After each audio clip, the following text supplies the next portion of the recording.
গুরু কৃপাহি কেবলম। জয় রাম, জয় গোবিন্দ। ঠাকুর যে গৃহস্থের বাড়িতে আছেন তার যেন কোনো প্রকার অসুবিধে না হয় সেদিকে সজাগ দৃষ্টি রাখতেন। ঠাকুর যে বাড়িতে থাকতেন সে বাড়ির সকলের সাথে এমনভাবে মিলেমিশে থাকতে চাইতেন যেন তিনিও তাদেরই সংসারের একজন। ইচ্ছেটা কেউ যেন তাকে পর না ভাবে। পরিবারভুক্ত একজনের মতোই সংসারের আপদ বিপদ, অভাব অভিযোগ সব কিছুর অংশগ্রহণ করতে ঠাকুর এগিয়ে আসতেন।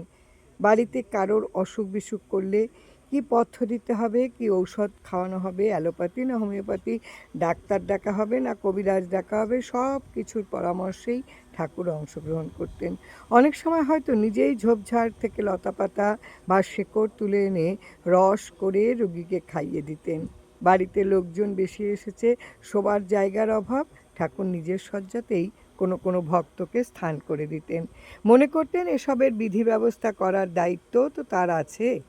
মোটের উপর ঠাকুর যে গৃহস্থের বাড়িতে আছেন তার যেন কোনো প্রকার অসুবিধে না হয় সেদিকে সজাগ দৃষ্টি রাখতেন।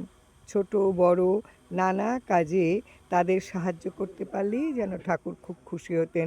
অর্থাৎ বাড়ির সকলেই তাকে অতি আপনজন বলে গ্রহণ করেছে, এ হলেই যেন ঠাকুর সন্তুষ্ট। ঠাকুরের সেবার জন্য স্থায়ীভাবে কোনো ভক্তকে নিযুক্ত করার কোনো প্রয়োজন হতো না এবং ঠাকুরও তা পছন্দ করতেন না। ঠাকুর দর্শনে যারা আসতেন তাদের বসতে দেবার জন্য নিজেই ব্যস্ত হয়ে পড়তেন। তারপর হাতের কাছে যা থাকতো সেটা না পেলে তিনি নিজের গায়ের চাদরখানাই হয়তো বিছিয়ে দিতেন তাদের বসবার জন্য।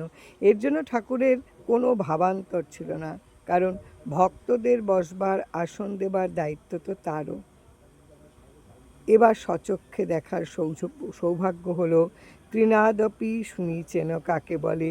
ঠাকুরের সংস্পর্শে যিনি এসেছেন তিনিই মুগ্ধ হয়েছেন ঠাকুরের সরল অমায়িক মধুর ব্যবহারে। জয় রাম, জয় রাম। গুরু কৃপাহি কেবলম।